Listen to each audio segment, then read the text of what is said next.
Assalamualaikum warahmatullahi wabarakatuh.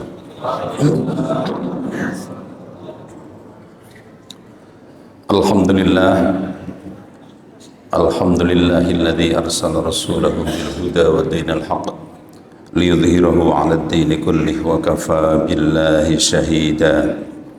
Asyhadu an la ilaha illallah wahdahu la syarika lah wa asyhadu anna Muhammadan abduhu wa rasuluh. Allahumma salli wa sallim wa barik ala Muhammadin wa ala alihi wa ashabihi ajma'in. Amma ba'd. Hadirin dan hadirat jamaah salat zuhur Masjid Al-Khuri Surah yang dirahmati Allah. Alhamdulillah kita bertemu kembali dalam lanjutan mengkaji himpunan putusan tarjih. Setelah kemarin Kitabul Iman, itu kemudian mestinya terus Kitabut Thaharah. Cuma ini menyesuaikan situasi aja menjelang Ramadan, jadi sebagai tarhib ya, penyemangat menjelang datangnya Ramadan. Dan kemarin juga sudah dibicarakan dalam pembinaan dosen dan tenaga kependidikan. Jadi hari ini saya mengambil Kitabus Syiyam, jadi bab puasa. Jadi supaya semangat kita semakin membara dalam menyambut datangnya bulan Ramadan. Kitabus Syiyam ini dibicarakan, diputuskan oleh sidang tarjih itu sudah lama, yaitu tahun 1939. Jadi ini sudah lama. Pada kongres, waktu itu namanya kongres, belum ada istilah muktamar. Kongres Muhammadiyah di Medan, Sumatera Utara. Insya Allah ini nanti muktamar Muhammadiyah ke-40 berapa? 49 ya? Insya Allah akan dilaksanakan di Medan juga, di Sumatera Utara. Dan beberapa minggu yang lalu arena muktamarnya sudah ditinjau oleh pimpinan pusat, waktu itu Pak Sayuti yang datang, dan alhamdulillah gedung utamanya sudah akan selesai. Jadi baik, Kitabus Syiyam ini didahului oleh ayat-ayat Al-Quran. Mohon ibu-ibu yang di atas tidak berisik. Tarjih tidak membicarakan definisi puasa ternyata. Maka nanti mungkin saya ambilkan di Al-Mausu'ah, ensiklopedia Arab tentang puasa. Muqaddimah. Bismillahirrahmanirrahim. Qala Allah Ta'ala fi kitabihil aziz, ya ayyuhalladzina amanu kutiba alaikumus syiyam kama kutiba alal ladzina min qablikum la'allakum tattaqun. Ayyaman ma'dudat, faman kana minkum maridan aw ala safarin fa'iddatun min ayyamin ukhra. Wa 'alal ladzina yutiqunahu fidyatun ta'amu miskin. Faman tatawwa'a khairan fahuwa khairul lah wa an tasumu khairul lakum in kuntum ta'lamun. Syahrul Ramadan alladzi unzila fihi al-Qur'an hudan lin-nasi wa bayyinatin minal huda wal furqan.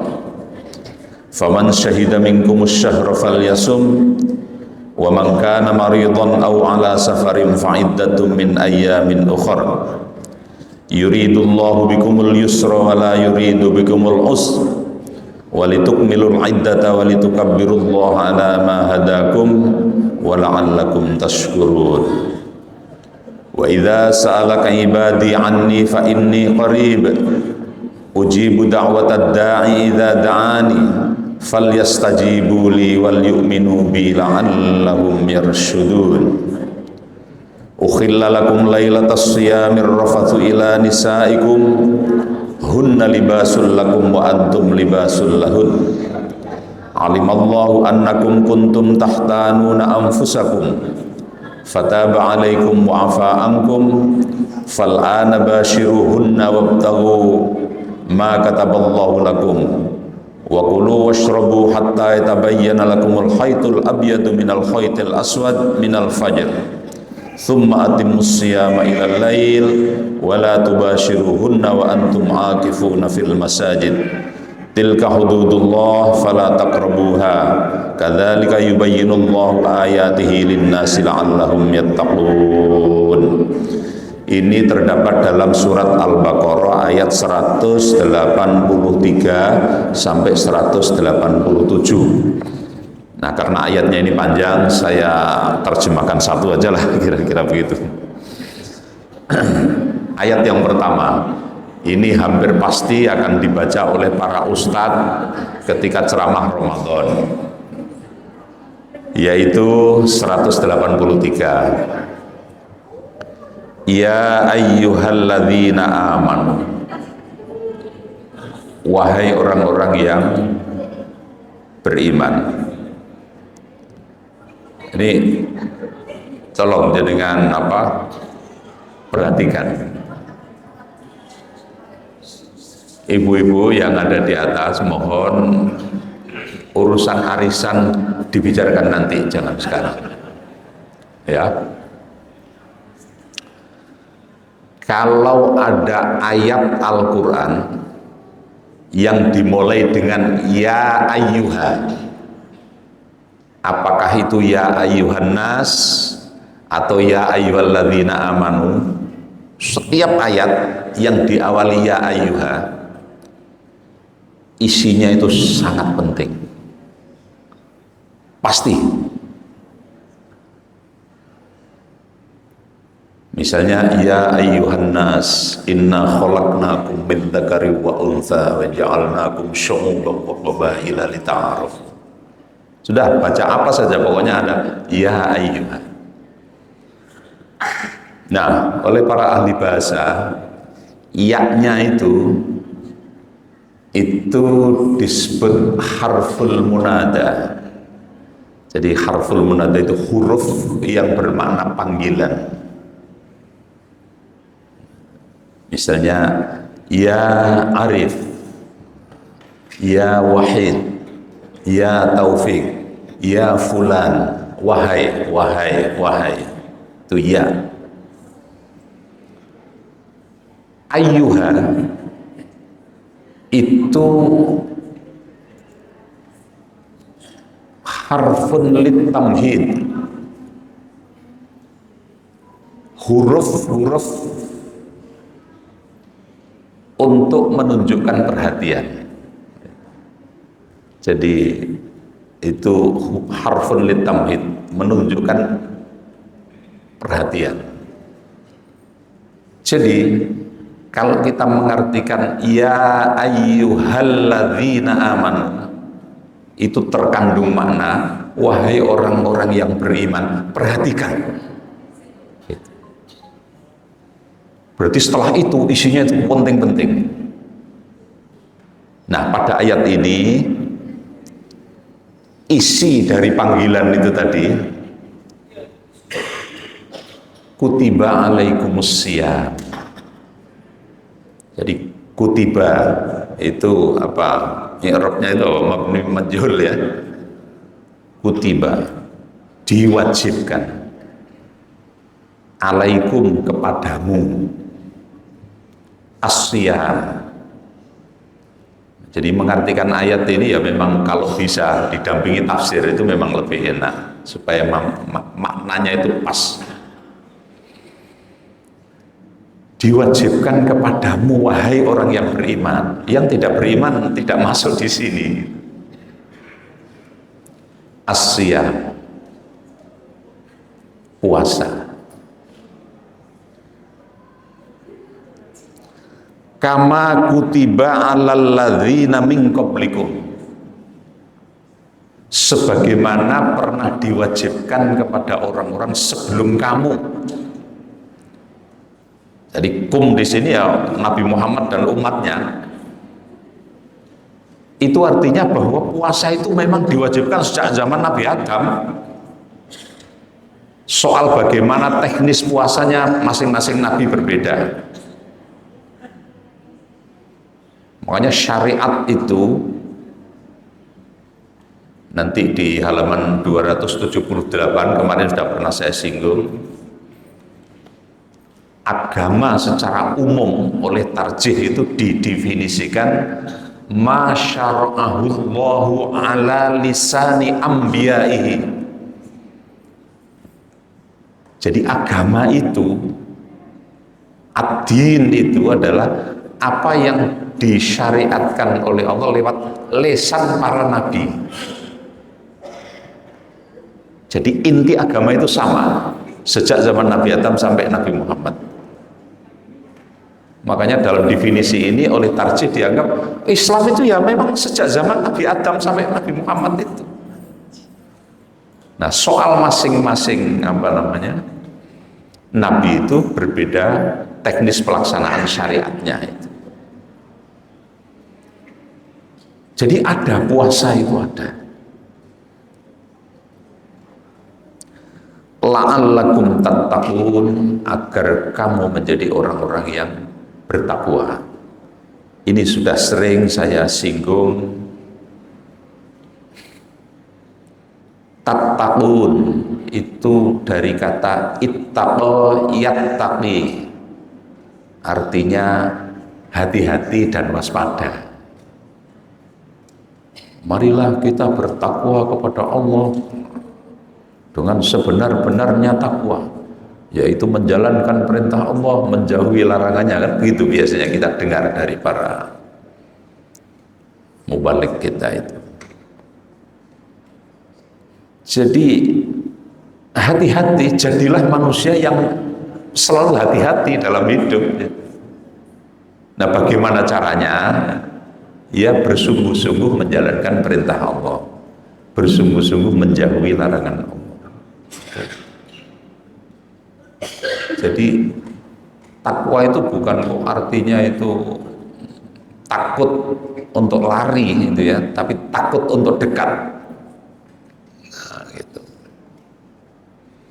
Untuk dekat kepada Allah. Jadi hiduplah menjadi manusia yang penuh dengan kewaspadaan. Hati-hati jangan sampai terkena murka Allah gara-gara bermaksiat kepadanya. Jadi kehati-hatian itu muttaqin, orang-orang yang bertakwa. Nah, puasa itu mengantar kita ke sana menjadi orang-orang yang muttaqin. Ayyaman ma'dudat, pada hari-hari yang telah ditentukan. Jadi puasa pada hari-hari yang ditentukan, yaitu di bulan Ramadan.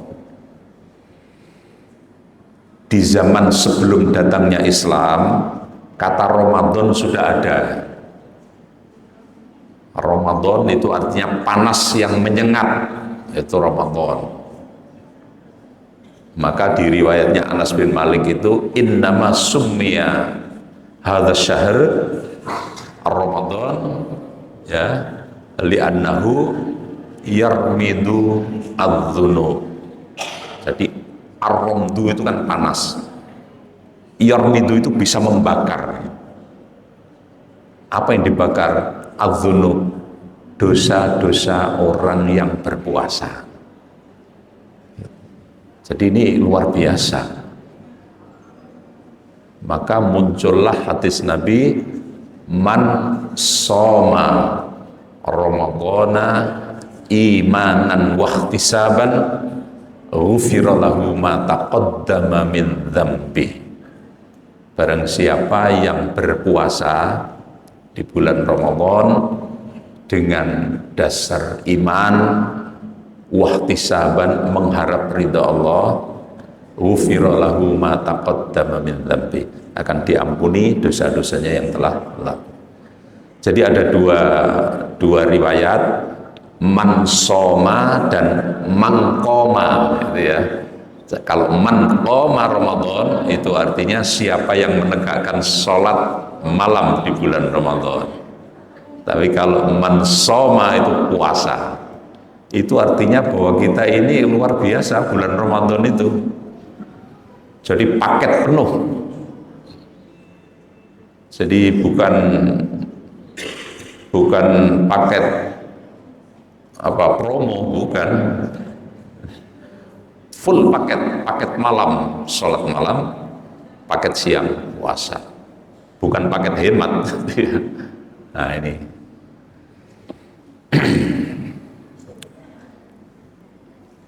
maka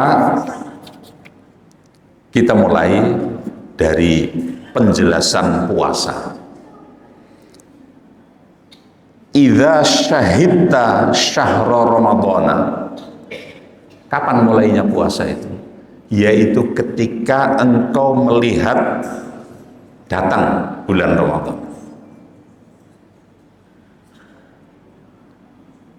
Biru'yatil hilal, pertama dengan ru'yatul hilal, menyaksikan oh wis tanggal. Jadi metode ru'yah itu memang ya ada. Satu. Yang kedua, wa syahadati adlin. Ada orang adil siap disumpah, saya memang melihat. Bisa dipercaya orang ini. Nah, itu berarti boleh kita mulai puasa. Au bistikmali sya'bana salatina yauman. Sya'ban yang mestinya 29 hari, in humma, kalau mendung ndelok gak ketok, gak ono blas sing ngomong meruh, ndak tahu, ndak ada, disempurnakan 30 hari. Nah, gitu.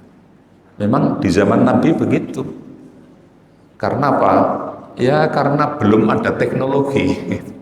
Nah, yang keempat adalah au bil hisab, atau dengan hisab. Jadi agama itu jangan sampai bertentangan dengan ilmu pengetahuan. Karena agama itu kan rahmatan lil alamin, dan hitung-hitungan itu kan ilmu pasti. Jadi tidak bisa tidak bisa dibelak-belokkan gitu ya. Dari metode-metode kemungkinan itu yang paling akurat adalah hisab. Karena ru'yah itu ada kemungkinan terhalang oleh humma, oleh mendung. Nah, kita sudah tidak di zaman Nabi, teknologi modern sudah ada di zaman kita, maka memakai hisab dan akurasinya luar biasa. Nah, gitu. Fasum, maka berpuasalah kamu, mukhlisan niyataka lillah, mengikhlaskan niatmu karena Allah. Fasum, soma. Tarjih tidak membuat definisi siang. Nah, maka ini saya ambilkan dari Kitabul Mausu'ah itu ya.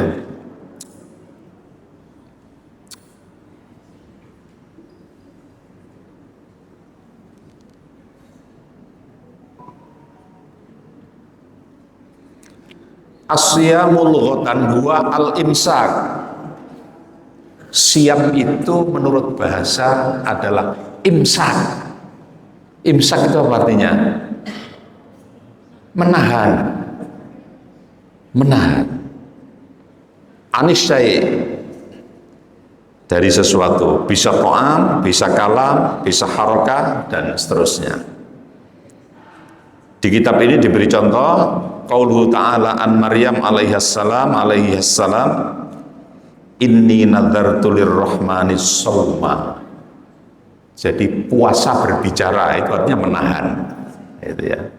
Ketika Maryam punya anak dikiranya hasil zina kan gitu ya,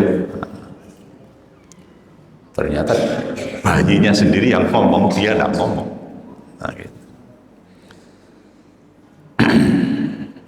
At-ta'rif istilah al-imsaku anil muftirat, yakni al-imtina'u an syahwatil batan wal farj, al-akal wasyurb wal jima' wa ghairiha. Jadi puasa itu adalah imsak, menahan makan, menahan minum, menahan jima. Jima itu kumpul suami istri, wa ghairiha, dan yang lain.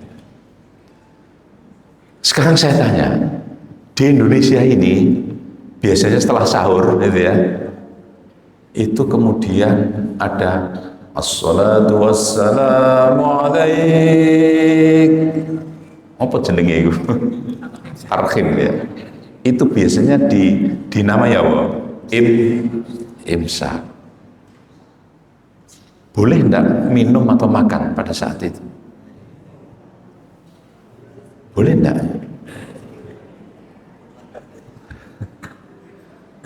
Biasanya nek wis ana tarhim wis gak oleh ngombe, gak oleh makan, gak oleh. Loh, sejak kapan makna imsak itu mulai tarhim itu? Jadi al-imsak itu adalah mulai datangnya fajar shadiq, yaitu adzan subuh gitu.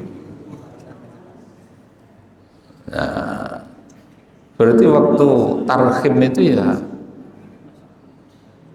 masih boleh.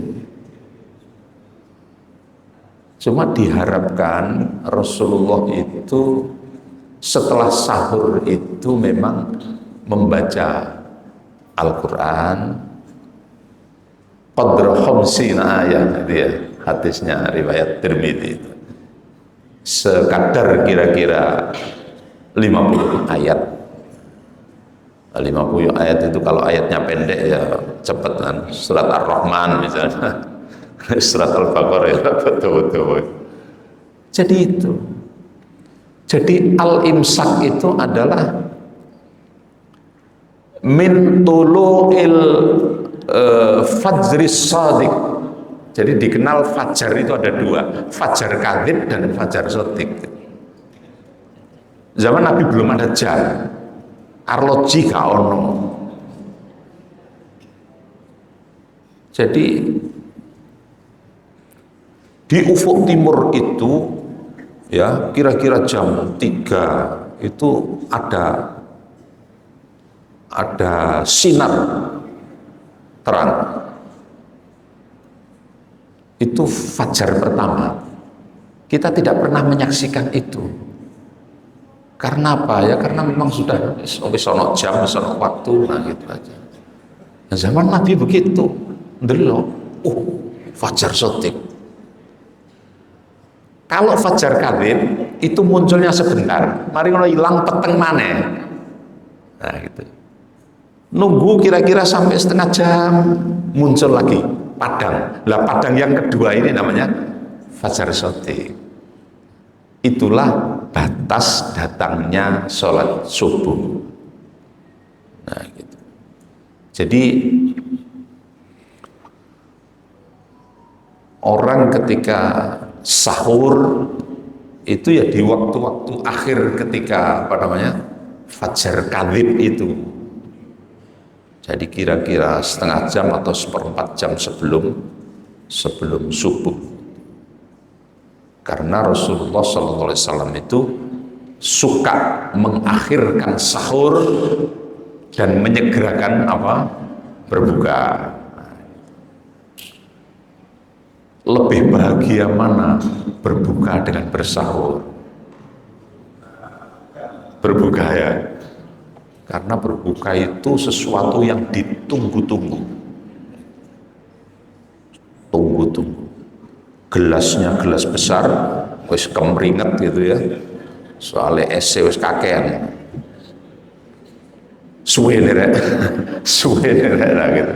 Begitu datang adzan maghrib, kemudian lis-shaimi farhatani, farhatun indal iftarihi wa farhatun indal liqa'i rabbih.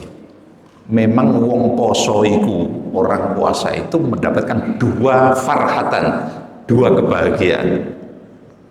Bahagia yang pertama adalah inda iftarihi, ketika berbuka. Luar biasa senengnya, Masya Allah.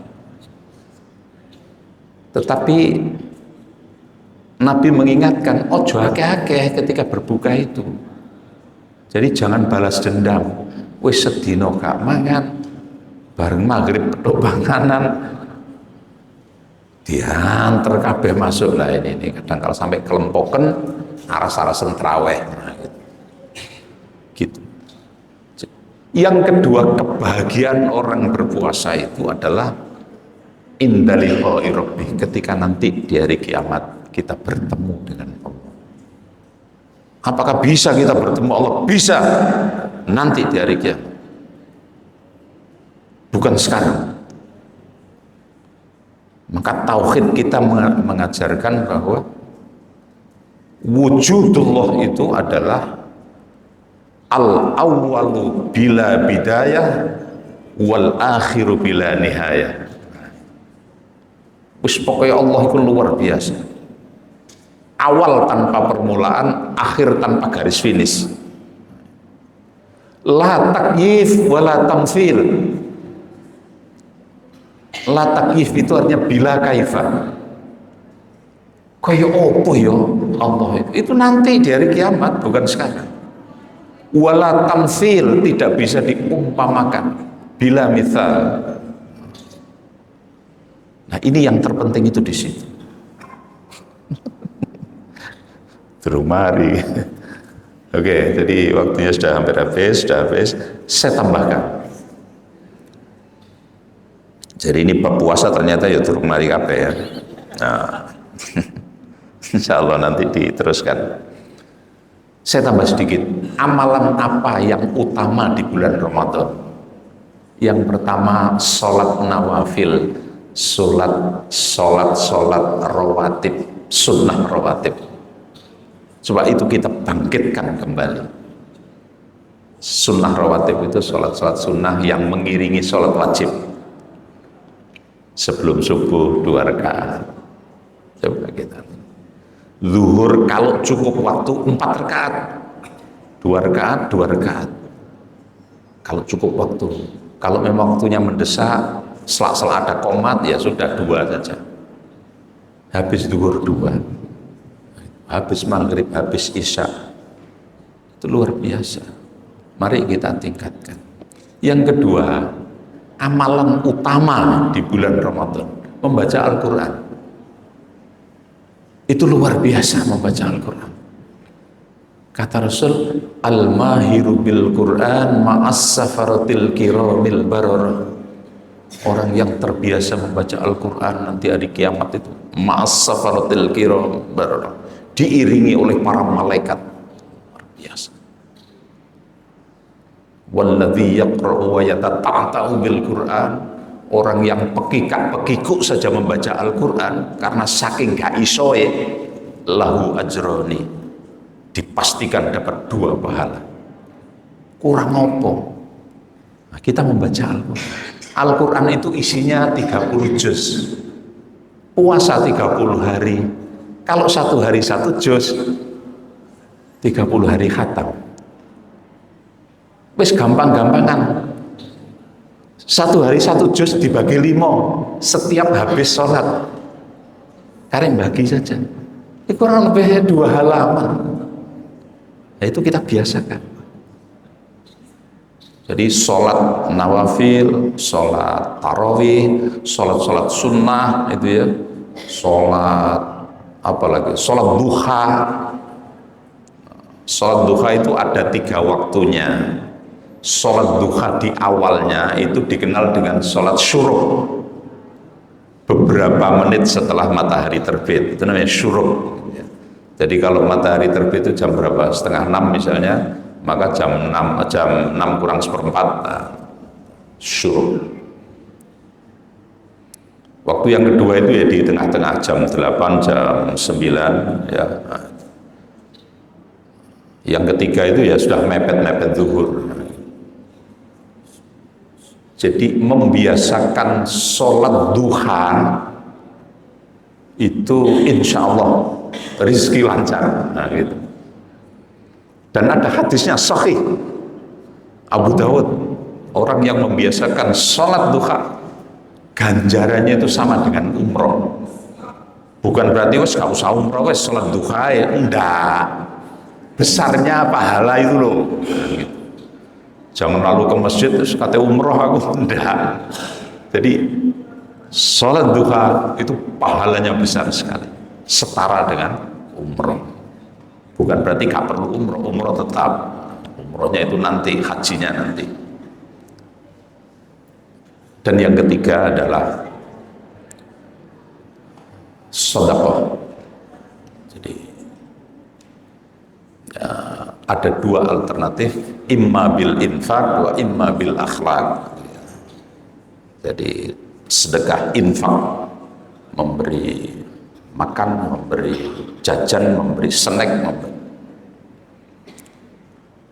wa imma bil akhlaq, ada kalanya ya berbuat baik. Dulu di awal-awal sudah pernah saya sampaikan, tabassumuka ala wajhi akhika shadaqah. Nggak punya duit, nggak bisa traktir teman, ya sudah, berperilakulah yang baik. Tabassumuka shadaqah. Jadi senyummu kepada sesama saudaramu itu sudah termasuk sedekah. Menampakkan wajah kita itu yang familiar, mudah diajak bicara, jangan cemberut, isinya itu jangan suudzon terus, itu termasuk sedekah.